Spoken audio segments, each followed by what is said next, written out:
3 নম্বর file. আগের ফাইলের continuation, পৃষ্ঠা 14। প্রশ্ন 2.17 অত্যন্ত সান্ত্বনা বোধ করল, কাদের কথা বলা হয়েছে? উত্তর, এখানে ভূতের রাজ্যের সব লোকেদের কথা বলা হয়েছে। প্রশ্ন 2.18 খিড়কির আনাচে কানাচে কারা ঘোরাঘুরি করে? উত্তর, খিড়কির আনাচে কানাচে ভূতের পেয়াদা ঘোরাঘুরি করে। প্রশ্ন 2.19 অভূতের পেয়াদারা কোথায় ঘোরাঘুরি করে? উত্তর, উত্তর, অভূতের পেয়াদারা সদরের রাস্তায় ঘাটে ঘোরাঘুরি করে। প্রশ্ন 2.20 এতকাল নানা জাতের বুলবুলি কোথা থেকে এসেছে? উত্তর, এতকাল নানা জাতের বুলবুলি উত্তর, দক্ষিণ, পূর্ব, পশ্চিম চারদিক থেকে এসেছে। প্রশ্ন 2.21 বেবাক ধান খেয়ে গেছে, বেবাক শব্দটি কোন দেশের শব্দ থেকে এসেছে? উত্তর, বেবাক শব্দটি ফরাসি দেশের শব্দ থেকে এসেছে। প্রশ্ন 2.22 পুঁথি খুলে শিরোমণি চূড়ামণির দল কাদেরকে পবিত্র বলে উল্লেখ করে? উত্তর, পুঁথি খুলে শিরোমণি চূড়ামণির দল বেহুশদের পবিত্র বলে উল্লেখ করে। প্রশ্ন 2.23 অতএব ড্যাশ প্রতি উদাসীন থেকো উদ্ধৃতিটির শূন্যস্থানে কোন শব্দটি রচনায় আছে? উত্তর, উদ্ধৃতিটির শূন্যস্থানে যে শব্দটি রচনায় আছে তা হল হুঁশিয়ারদের। প্রশ্ন 2.24 এই প্রশ্নকে ঠেকানো যায় না, কোন প্রশ্নকে ঠেকানো অসাধ্য? উত্তর, যে প্রশ্নকে ঠেকানো যায় না সে প্রশ্নটি হলো খাজনা দেবে কিসে? প্রশ্ন 2.25 খাজনা দেবে কিসে এই প্রশ্নের উত্তরে কি শোনা যায়? উত্তর, খাজনা দেবে কিসে এই প্রশ্নের উত্তরে শোনা যায় আব্রু, ইজ্জত, ইমান এবং বুকের রক্ত দিয়ে। পৃষ্ঠা 15। প্রশ্ন 2.26 প্রশ্নমাত্রেরই দোষ এই যে, প্রশ্নের দোষটি কি? উত্তর, প্রশ্নের দোষটি হলো যখন আসে একা আসে না। প্রশ্ন 2.27 কি সর্বনাশ কথাটি কারা কিভাবে বলে? উত্তর, কি সর্বনাশ কথাটি ঘুমপাড়ানি, মাসি পিসি আর মাস্তুত পিস্তুত দল কানে হাত দিয়ে বলে। প্রশ্ন 2.28 যেমন করে পারি ভূত ছাড়াবো কথাটি কারা বলে? উত্তর, যেমন করে পারি ভূত ছাড়াবো কথাটি অর্বাচীনেরা বলে। প্রশ্ন 2.29 ভূতের নায়েব চোখ পাকিয়ে কি বলে? উত্তর, ভূতের নায়েব চোখ পাকিয়ে বলে চুপ, এখনো ঘানি অচল হয়নি। প্রশ্ন 2.30 মোদ্দা কথা বুড়ো কর্তা কিভাবে আছে? উত্তর, মোদ্দা কথা হলো বুড়ো কর্তা ভূত হয়ে আছে। প্রশ্ন 2.31 ভয় করে যে কর্তা কথাটি কারা বলেছিল? উত্তর, কথাটি ভূতগ্রস্ত দেশের দুটো একটা মানুষ বলেছিল। প্রশ্ন 2.32 এখনো কি ছাড়বার সময় হয়নি? দুটো একটা মানুষ কখনো এই প্রশ্ন করেছিল? উত্তর, এখনো কি ছাড়বার সময় হয়নি প্রশ্নটি দুটো একটা মানুষ গভীর রাতে করেছিল। অতি সংক্ষিপ্ত প্রশ্নোত্তর, প্রতি প্রশ্নের মান 1। প্রশ্ন 3.1 বুড়ো কর্তার মরণকালে কারা কি বলল? উত্তর, বুড়ো কর্তার মরণকালে দেশশুদ্ধ সব লোক বলল সে মারা গেলে তাদের কি দশা হবে। প্রশ্ন 3.2 শুনে তারও মনে দুঃখ হলো, কার মনে কখন দুঃখ হয়েছিল? উত্তর, বুড়ো কর্তার মনে তার মৃত্যুকালে দুঃখ হয়েছিল। পৃষ্ঠা 16।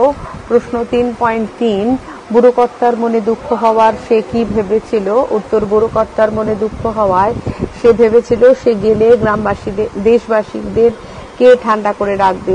প্রশ্ন 3.4 তা বলে মরণ তো এড়াবার জো নেই, মৃত্যুর এই অনিবার্যতা কে কি সিদ্ধান্ত করলেন? উত্তর, মৃত্যুর এই অনিবার্যতায় স্বয়ং দেবতা সিদ্ধান্ত করলেন। কোনো ভাবনা নেই, লোকটা বরং ভূত হয়েই দেশবাসীর ঘাড়ে চেপে থাক, কারণ মানুষ মরলেও ভূতের মৃত্যু নেই। প্রশ্ন 3.5 দেশের লোক নিশ্চিন্ত হলো, কোন ঘটনায় দেশের লোক নিশ্চিন্ত হলো? উত্তর, দেবতার করে দেওয়া বন্দোবস্ত অনুযায়ী কর্তামশাই ভূত হয়েই দেশবাসীর ঘাড়ে চেপে থেকে যাবে এবং তার আর মরণ হবে না, এটা জেনে দেশের লোক নিশ্চিন্ত হলো। প্রশ্ন 3.6 ভূতকে মানলে কোনো ভাবনাই নেই, গল্পকারের এই মন্তব্যের কারণ কি? উত্তর, ভূতকে মানলে দেশবাসীর সব ভাবনা তাকেই ভাবতে হয়, দেশবাসীর কোনো দায় দায়িত্ব কর্তব্য ভাবনা চিন্তা থাকে না বলেই গল্পকার এই মন্তব্য করেছেন। প্রশ্ন 3.7 মাথা না থাকার ফলে ভূতেরা কি সুবিধে পায়? উত্তর, মাথা না থাকার ফলে ভূতেদের কারো জন্যে কোনো রকম মাথা ব্যথা অর্থাৎ কর্তব্য করার দায় দায়িত্ব ভাবনা চিন্তা না থাকার সুবিধা পায়। প্রশ্ন 3.8 তারা খায় ভূতের কানমলা। কারা ভূতের কানমলা খায়? উত্তর গল্পকার রবীন্দ্রনাথ ঠাকুরের কথা অনুযায়ী স্বভাব দোষে যারা নিজের ভাবনা নিজেই করতে চায় তারাই ভূতের কানমলা খায়।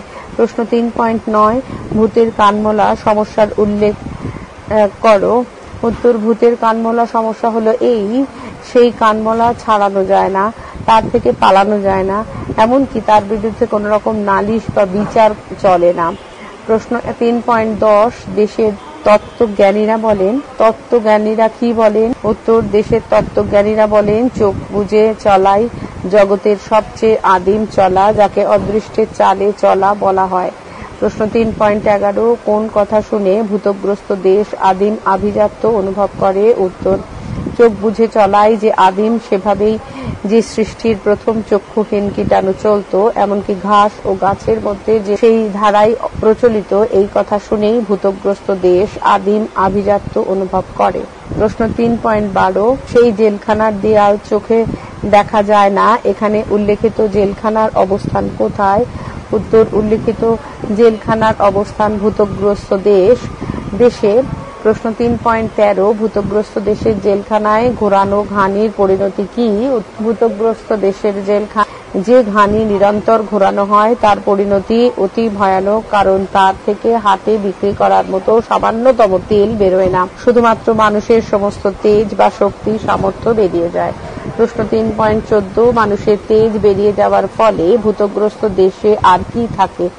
উত্তর মানুষের তেজ বেরিয়ে যাওয়ার ফলে ভূতগ্রস্ত দেশে অন্ন, বস্ত্র, স্বাস্থ্য না থাকলেও অনাবিল নির্ঝঞ্ঝাট শান্তি থাকে। পৃষ্ঠা 17 প্রশ্ন 3.15 এখানে সে চিন্তাই নেই, চিন্তা না থাকার কারণ কি? উত্তর গল্পানুসারে ভূতগ্রস্ত দেশের ওঝাকেই যেহেতু ভূতে পেয়েছে, সেহেতু এখানে কোন রকম ওঝা খোঁজার চিন্তা হয় না। প্রশ্ন 3.16 চিরকালই গর্ব করতে পারত, গর্ব করার বিষয়টি কি? উত্তর কর্তার ভূত গল্প অনুসারে ভূতগ্রস্ত দেশের গর্বের বিষয়টি হলো ভূতগ্রস্ত দেশবাসীর ভবিষ্যৎ পোষা ভেড়ার মতো ভূতের খোঁটায় বাঁধা। এই ভবিষ্যৎ কোন রকম চিৎকার বা কাতর ধ্বনি করে না, বরং সম্পূর্ণভাবে চিরকাল চুপ করে মাটিতে পড়ে থাকে। প্রশ্ন 3.17 কেবল অতি সামান্য কারণে একটু মুশকিল মাত্র, মুশকিলটি কি? উত্তর উদ্ধৃতিটি যে মুশকিলের কথা বলা হয়েছে তা হলো পৃথিবীর অন্য দেশগুলোতে ভূতে পায়নি। প্রশ্ন 3.18 ভূতগ্রস্ত দেশ ব্যতীত অন্য সব দেশের ঘোড়া ঘানি থেকে বেরোনো তেল কি কাজে লাগে? উত্তর ভূতগ্রস্ত দেশ ব্যতীত অন্য সব দেশের ঘোরানো ঘানি থেকে বেরোনো তেল ভবিষ্যতের রথচক্রকে সচল রাখবার কাজে লাগে। প্রশ্ন 3.19 তারা ভয়ঙ্কর সজাগ থাকে, তারা কারা? উত্তর এই উক্তিটিতে তারা হলো ভূতে না পাওয়া অন্য সব দেশগুলোর মানুষ। প্রশ্ন 3.20 দিব্যি ঠান্ডায় ভূতের রাজ্য জুড়ে কি অবস্থা? উত্তর দিব্যি ঠান্ডায় ভূতের রাজ্য জুড়ে সার্বিক সমস্যা বিবর্জিত, খোকা ঘুমোলো, পাড়া জুড়োলো অবস্থা। প্রশ্ন 3.21 ভূতের রাজ্য জুড়ে খোকা ঘুমানোর ফলে কি হয়? উত্তর ভারতের রাজ্য জুড়ে খোকা ঘুমানোর ফলে খোকা, তার অভিভাবক, এমনকি পাড়া তথা রাজ্য জুড়ে পরম আরাম তথা শান্তি থাকে। প্রশ্ন 3.22 কারা ভূতের রাজ্যের শান্তিতে ব্যাঘাত ঘটায়? উত্তর ভূতের রাজ্যের শান্তিতে ব্যাঘাত ঘটায় পৃথিবীর অন্য সব ভূতে না পাওয়া দেশ থেকে আসা সমাজ, দেশ এবং জাতির মনে সাহস সঞ্চারকারী বর্গীরা। প্রশ্ন 3.23 নইলে ছন্দ মেলে না, ছন্দ মেলাতে কোন দুটি পংক্তির উল্লেখ করা হয়েছে? উত্তর ছন্দ মেলানোর জন্য খোকা ঘুমোলো, পাড়া জুড়ালো পদের সঙ্গে বর্গী এলো দেশে পংক্তি দুটির উল্লেখ করা হয়েছে। প্রশ্ন 3.24 এমন হলো কেন? কাকে এই প্রশ্নটি করা হয়েছে? উত্তর ভূতগ্রস্ত দেশের যত শিরোমণি এবং চূড়ামণি আছে তাদেরকে এই প্রশ্নটি করা হয়েছে। প্রশ্ন 3.25 তারা এক বাক্যে শিখা নেড়ে বলল। এক বাক্যে শিখা নাড়িয়ে কারা কি বলল? উত্তর দেশের শিরোমণি চূড়ামণিরা শিখা নেড়ে বলল বর্গীর আসার বিষয়ে ভূতের বা ভূতুরে দেশের কারোর দোষ নেই, দোষ কেবলমাত্র বর্গীর। প্রশ্ন 3.26 বর্গী আসার ফলে ঘর গেরস্থের কোন সমস্যা দেখা দিল? উত্তর, বর্গী আসার ফলে ঘর গেরস্থের প্রধান যে সমস্যা দেখা দিল তা হলো তারা ঘরে টিকতে পারে না, আবার বেরোবারও পথ পায় না, কারণ বর্গীরা খাজনা দেওয়ার তাগাদা দেয়। প্রশ্ন 18, পৃষ্ঠা 18, প্রশ্ন 3.27, অত্যন্ত সান্ত্বনা বোধ করলে কি কারণে কারা সান্ত্বনা অনুভব করে?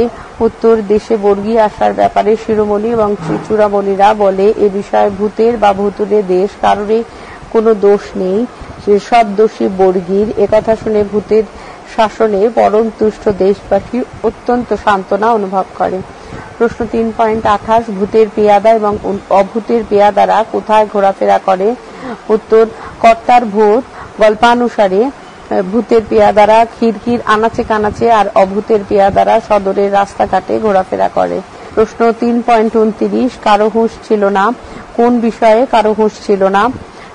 উত্তর, এতকাল ধরে ভারতবর্ষের চতুর্দিকে থেকে বুলবুলি রূপ আক্রমণকারী এসে দেশ থেকে সম্পদ লুট করে নিয়ে গেছে, সে ব্যাপারে দেশবাসীর কোনো হুঁশ না থাকার কথা বলা হয়েছে। প্রশ্ন 3.30, হুঁশিয়ার এবং বুলবুলি সম্পর্কে গল্পকার কি বলেছেন? উত্তর, হুঁশিয়ার এবং বুলবুলি সম্পর্কে বলতে গিয়ে গল্পকার বলেছেন যে জগতে যারা হুঁশিয়ার তাদের কাছে বুলবুলিরা প্রায়শ্চিত্ত করার ভয়ে ঘেঁষতে চায় না, কিন্তু অকস্মাৎ কোনো কারণে কাছে আসে অথচ প্রায়শ্চিত্ত করে না।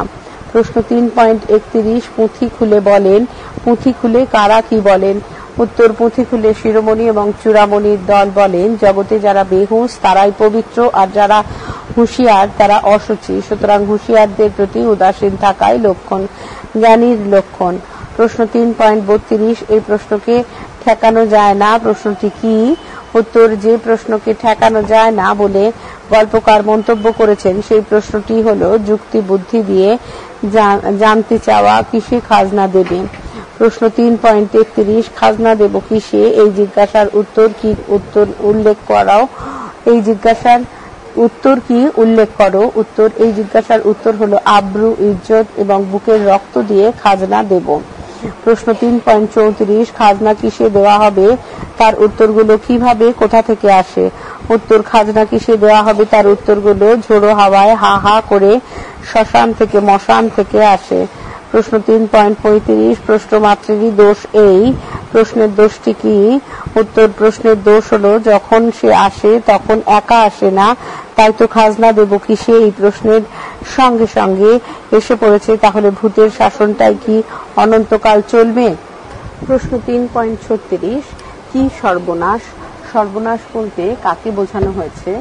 উত্তর, ভূতগ্রস্ত দেশে অনন্তকাল ধরেই ভূতের শাসন ব্যবস্থাটাই বহাল থাকবে কিনা এই প্রশ্নটিকেই সর্বনাশ বলে চিহ্নিত করা হয়েছে। প্রশ্ন 3.37, তাহলে সনাতন ঘুমের কি হবে? সনাতন ঘুম বলতে কি বোঝানো হয়েছে? উত্তর, সনাতন ঘুম বলতে অদৃষ্ট চালে চোখ কান বুঝে কোন রকম যুক্তি বুদ্ধির ধার না ধরে বিনা সৃষ্টির প্রথম চক্ষুহীন কীটাণুদের চলাকে বোঝানো হয়েছে। পৃষ্ঠা 19, প্রশ্ন 3.38, কর্তার ভূত গল্পে আধুনিকতম বুলবুলির ঝাঁক বা উপস্থিতিতম বর্গীর দল বলতে কাদেরকে নির্দেশ করা হয়েছে? উত্তর, কর্তার ভূত গল্পে আধুনিকতম বুলবুলি এবং উপস্থিততম বর্গীর দল বলতে দেশবাসীকে দেশপ্রেম বোধে উদ্বুদ্ধকারী এবং যুক্তি বুদ্ধি দিয়ে সবকিছু গ্রহণ করতে উৎসাহ দানকারী উদার সমাজসেবী জ্ঞানীদের নির্দেশ করা হয়েছে। প্রশ্ন 3.39, মাসি পিসি কি বলে? উত্তর, মাসি পিসি বলে যে তারা আধুনিকতম বুলবুলির ঝাঁক এবং উপস্থিততম বর্গীর দলকে কৃষ্ণ নাম শোনাবে।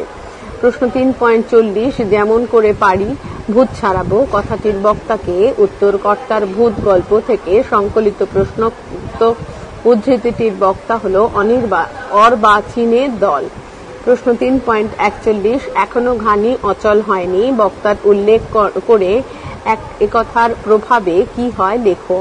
উত্তর, উল্লিখিত কথার বক্তা হলো ভূতের নায়েব, আর এ কথার প্রভাবে দেশের খোকা নিস্তব্ধ হয়ে পরে পাশ ফিরে শোয়। প্রশ্ন 3.42, মোদ্দা কথাটা হচ্ছে, মোদ্দা কথাটি কি? মোদ্দা কথাটি হলো বুড়ো কর্তার অবস্থান এবং কৃতকর্ম যা লেখকের কথায় বুড়ো কর্তা বেঁচেও নেই, মরেও নেই, ভূত হয়ে আছে। দেশটাকে সে নাড়েও না, অথচ ছাড়েও না। প্রশ্ন 3.43, দেশের মধ্যে দুটো একটা মানুষ, এই দুটো একটা মানুষ কারা? উত্তর, উদ্ধৃত কথায় দুটো একটা মানুষ বলতে শাসনকর্তার পদলেহন করে সার্বিক সুবিধা আদায়কারী প্রভাবশালী ক্ষমতাবানদের বোঝানো হয়েছে। প্রশ্ন 3.44, বুড়োকর্তার অভিব্যক্তি পরিস্ফুট করো। উত্তর, বুড়োকর্তার অভিব্যক্তি অনুযায়ী আমরা বুঝে নিই শাসন ক্ষমতায় অধিষ্ঠিত অত্যাচারী শাসকদের ক্ষমতাচ্যুত করতে দেশের জনগণকেই সচেতন করতে হবে, আর এ ব্যাপারে কোনো ভয় রাখা চলবে না, কারণ ভয়ের মধ্যেই ভূতের অর্থাৎ না পাবার ব্যাপার লুকিয়ে থাকে। 4, রচনাধর্মী প্রশ্নোত্তর, প্রতি প্রশ্নের মান 5। প্রশ্ন 4.1, মানুষের মৃত্যু আছে, ভূতের তো মৃত্যু নেই। কোন প্রসঙ্গে কথাটি বলা হয়েছে? ভূতের স্বরূপ উদ্ঘাটন করে তার মৃত্যু না থাকার অর্থাৎ অমরত্বের ব্যাপারটি বুঝিয়ে দাও। উত্তর, রবীন্দ্রনাথ ঠাকুরের লেখা লিপিকা গ্রন্থ থেকে নেওয়া কর্তার ভূত নামক রচনা থেকে প্রশ্নোক্ত উদ্ধৃতিটি গৃহীত। রচনাটি রূপকধর্মী এবং তত্ত্বপ্রধান। এখানে কবি স্মৃতিশাস্ত্র তথা সামাজিক বিধানের রূপক হিসেবে কর্তাকে দেখিয়েছেন, সেই সঙ্গে দেশের ক্ষমতাশালীদের কর্তৃত্বের প্রাধান্য বজায় রাখার প্রবণতাকেও কবি ইঙ্গিতে স্পষ্ট করেছেন। সনাতন প্রথা যুগের পরিবর্তনের সঙ্গে সঙ্গে তার কার্যকারিতা হারায়, ফলে সময়ের পরিপ্রেক্ষিতে তার মূল্য থাকার কথা নয়। আবার ক্ষমতাবানরাও সময়ান্তরে বিপাকে পড়লেও তাদের তথাকথিত ক্ষমতার প্রয়োগ বজায় রাখতে দ্বিধা করে, প্রক্রিয়া অব্যাহত রাখতে চায়। ভূত হল সেই জীর্ণ লোকাচার এবং ক্ষমতাবানদের ক্ষমতা বজায় রাখার চিরন্তন অবিরাম ধারার অবিনশ্বরতার মাধ্যমেই কর্তৃত্ব ধরে রাখার স্বাভাবিক প্রবণতার প্রসঙ্গে প্রশ্নোক্ত কথাটি বলা হয়েছে। ভুল হলো অতীত, আগে ছিল কিন্তু এখন নেই। এই প্রবন্ধে অবশ্য ভিন্ন কথা বলা হয়েছে। ব্যাপারটি এরকম, শাস্ত্রবিধানের আগে কার্যকারিতা পরিবর্তিত সমাজ পরিপ্রেক্ষিতে আজ আর নেই, কিন্তু সেই বিধান আজও সমানভাবে তার কর্তৃত্ব বজায় রাখতে চাইছে। পৃষ্ঠা 20। বুড়োকর্তা পুরনো নীতিশাস্ত্রসম্মত বিধিবিধান হলেও আজ তা অকেজো, অথচ মানুষ প্রতিবাদমুখী না হওয়ার কারণে শাস্ত্রবাদকে অবজ্ঞা করতে পারছে না। ফলে ইচ্ছায় হোক আর অনিচ্ছায় হোক মানুষ তথা দেশশুদ্ধ লোকেরা সেই বিধানে অনুশাসন থেকে মুক্ত হতে পারছে না। বলা যায় মুক্ত হওয়ার সাহস দেখাতে ব্যর্থ হচ্ছে। তাদের মনে শাস্ত্রীয় আচার এমনই ভয় ধরিয়ে রেখেছে, কোনো অবস্থাতেই তারা যুক্তিবাদকে গ্রহণ করে নতুনকে আত্মীকরণ করতে পারছে না। আর এই অবস্থা কেবলমাত্র শাস্ত্রীয় বিধিবিধানের ক্ষেত্রেই নয়, শাসন ব্যবস্থার সম্পর্কেও একই কথা বলা যায়। পরাধীন ভারতবর্ষে তখন ইংরেজ শাসনের ভূত চেপে বসেছে। দেশের তথাকথিত নেতৃত্ব শাসক শ্রেণীর বদান্যতায় কিছুটা হলেও ক্ষমতা ভোগ করেছে। তারা সাধারণ জনগণের প্রভু হয়ে তাদের শোষণ করে চলেছে। তারা এই অবস্থার বদল চাইছে না, কারণ তাদের মনেও ভয় পরিবর্তন হলে, যদি ক্ষমতার বিকেন্দ্রীকরণ হয়, হাত থেকে যদি ক্ষমতা চলে যায়, যদি তাদেরকে অতি সাধারণ হয়ে থাকতে হয়, তাহলে কি হবে?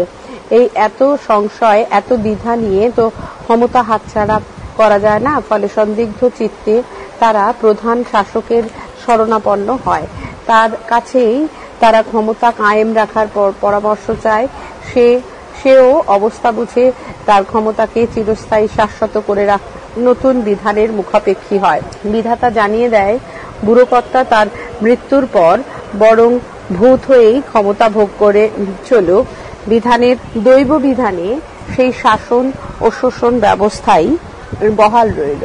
তথাকথিত শাস্ত্রীয় বিধিবিধান রীতিনীতি টিকে রইল, যা আগে ছিল এখনো রইল, পরেও থাকবে বলে সিদ্ধান্ত হয়ে রইল। যদিও আমরা জানি অতীতের জীর্ণ জড়া আবর্জনার কোনো সামর্থ্যই নেই বর্তমানে অধিকার কেড়ে নেওয়ার, কিন্তু মানুষ সমবেতভাবে এক কণ্ঠে বলছে না, জীর্ণ পুরাতন যাক ভেসে যাক। ফলে সংস্কারের চিরস্থায়ী অবস্থানের সম্ভাবনা দেখা দিয়েছে। ভূত তার কার্যকারিতা সহ অমর থেকে যাওয়ার পথে অগ্রসর হল। প্রশ্ন 4.2, দেশে তত্ত্ববিজ্ঞানীরা বলেন, তত্ত্বজ্ঞানী কারা, তারা কি বলেন? কোন অবস্থায় তারা এগুলি বলেন, তাদের বলা কথা তাৎপর্য লেখো। উত্তর, কবি গুরু রবীন্দ্রনাথ ঠাকুরের লেখা লিপিকা গ্রন্থ থেকে নেওয়া রূপকধর্মী তত্ত্বমূলক রচনা কর্তার ভূত থেকে উদ্ধৃতিটি নেওয়া হয়েছে। রচনায় কবি দেশের সামাজিক বিধানের রূপক হিসেবে বুড়ো কর্তাকে দেখিয়েছেন, আর ভূত হিসেবে জীর্ণ লোকাচারের যুক্তিহীন দাসত্বকে ফুটিয়ে তুলেছেন। আর সেই শাস্ত্রের ব্যাখ্যাতা হিসেবে তত্ত্বজ্ঞানীরা রচনায় অন্যতম প্রধান ভূমিকা নিয়েছে। এদের কাজ হলো শাস্ত্রের ব্যাখ্যা করা এবং সেই ব্যাখ্যাকে সাধারণ মানুষদের মধ্যে সঞ্চারিত করা। স্বাভাবিকভাবে এরা শাসক শ্রেণীর অনুগত, ফলে তাদের ব্যাখ্যার মধ্যে সবসময় শাসকদের সুবিধাবাদের কথা থাক। তত্ত্বজ্ঞানী শব্দটিকে বিশ্লেষণ করলে পাওয়া যায় তাত্ত্বিক বিষয়ে পারদর্শী বা জ্ঞান আছে যার। তত্ত্ব শব্দটি তৎ ধাতুর উত্তরে তয় বয় প্রত্যয় যোগ দ্বারা গঠিত, তার সঙ্গে জ্ঞানী শব্দ প্রত্যয় যুক্ত হয়ে অর্থ দাঁড়ায় স্বরূপ, সত্য ও যথার্থ রূপের ভাব বা কাজ সম্পর্কে জ্ঞান আছে এমন বোদ্ধা মানুষ। এক কথায় ব্রহ্মজ্ঞানী বা দার্শনিক তথা দর্শন বিষয়ে পারদর্শী ব্যক্তিরাই হলেন তত্ত্বজ্ঞানী বা মহাজ্ঞানী। তত্ত্বজ্ঞানীরা ভূতগ্রস্ত দেশের সাধারণ জনগণের সম্পর্কে জ্ঞান নেত্র বিকাশের জন্য বলে, ভূতগ্রস্ত দেশের সব লোক চোখ বুজে চলে, কারণ এই চোখ বুঝে চলাই হচ্ছে জগতের আদিমতম চলা। একেই বলে অদৃষ্টের চালে চলা। সৃষ্টির প্রথমে চক্ষুহীন কীটাণুরা এই চলা চলত। গাছের মধ্যে আজও এই চলার আভাস প্রচলিত। দৈব কৃপায় বুড়ো কর্তা মৃত্যুর পরেও ভূত হয়ে তার শাসন ব্যবস্থা বজায় রাখে। দেশের মানুষ পরম নিশ্চিন্তে তাদের আবহমানকালের চলন প্রত্যক্ষ করে। ভূতকে মেনে নিয়ে ভূতগ্রস্ত দেশ যখন কর্তার দাসত্বের মধ্যে পরম নিশ্চিন্ত জীবন লাভ করে, নিজেদেরকে অদৃষ্টের উপর ছেড়ে দেয়, তখনই তত্ত্বজ্ঞানীরা ওই কথাগুলো বলেন।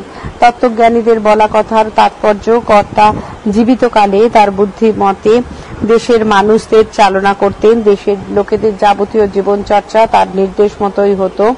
তার আদেশ অনুসারেই সমস্ত কাজকর্ম নিয়ন্ত্রিত গতি পেত। বলা যায় অনিশ্চিত ভবিষ্যতের ওপরেই তাদের জীবন বাঁধা ছিল। কর্তার অনুপস্থিতিতে তার কথার ব্যাখ্যাকারীরা সেই জনগণকে তাদের সুবিধা মতো চলার পরামর্শ দেয়। তারা সময়ের গতিকে অস্বীকার করে প্রথা বা প্রচলিত রীতি অনুযায়ী প্রশ্নহীনভাবে চলতে বলে। পৃষ্ঠা 21। ফলে দেশের জনগণ হয়ে পড়ে কর্তা ভজা। তারা আশাহীন, অভিলাষহীন, হাসিহীন, কান্নাহীন, সন্দেহহীন, দ্বিধাহীন, গতানুগতিক ছন্দে পা ফেলতে অভ্যস্ত হয়ে রইল। নতুন পথে চলবার প্রেরণা হারিয়ে তারা কোনো চ্যালেঞ্জ নিতে উদ্যোগী হলো না। যুক্তিবাদের হাজার প্রশ্নে তারা নিজেদেরকে আলোকিত না করে অদৃষ্টের চলনে চলতে থাকলো। আসলে তত্ত্বজ্ঞানীরা কর্তার মতানুসারী, সত্য হোক মিথ্যা হোক যা হয়ে আসছে তার বাইরে যাতে কেউ না যায় তার জন্য তত্ত্বজ্ঞানীরা শাস্ত্রগুলি আওড়াতে থাকে।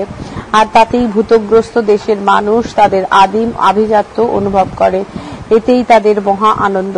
তারা চিন্তাহীন জীবনের গণ্ডিতে পরম শান্তিতে নিরুপদ্রব জীবন কাটায়। বেহুশ থেকে সনাতন প্রথায় আস্থা রেখে তারা রক্ষণশীল থেকে যায়। ফলে তত্ত্বজ্ঞানীদের কথায় মানুষ কুসংস্কারাচ্ছন্ন, সংকীর্ণ, পরাধীন থেকে যায়। জনগণ তাদের কথায় বিশ্বাস করে অতীতচারী হয়ে অদৃষ্টের ওপরে জীবনকে উৎসর্গ করে। আর স্বার্থলোভী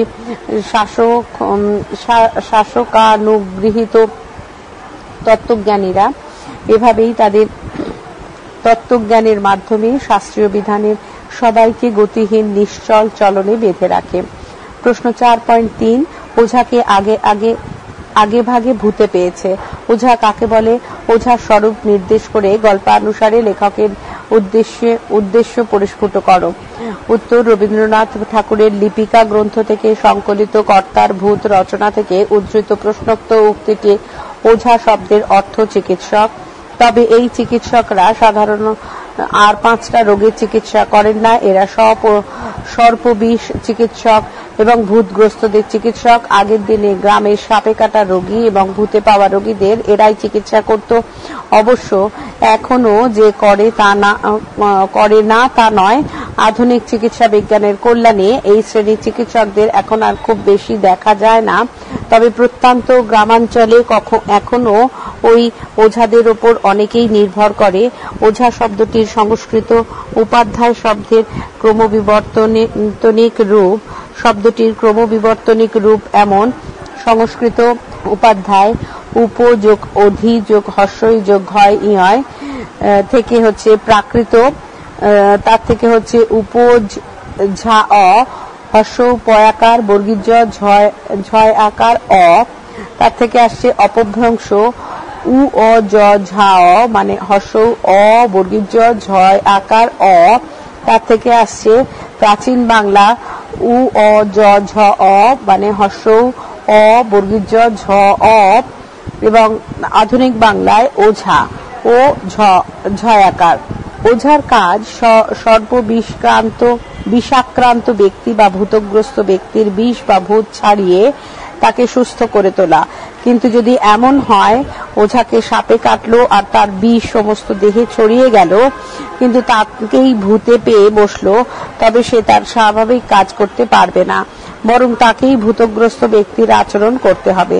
মোদ্দা কথা হলো, সে তার স্বাভাবিক চিন্তা চেতনা হারিয়ে গতানুগতিকতায় জীবন কাটাবে, তার বিদ্যা অন্য কারোর কাজে লাগবে না। কর্তার ভূত রচনায় ওঝা বলতে লেখক প্রাচীন শাস্ত্রীয় প্রথা বা ধর্মীয় বিশ্বাসের অসারতা সম্পর্কে জ্ঞাত জ্ঞানী ব্যক্তিদের বুঝিয়েছেন।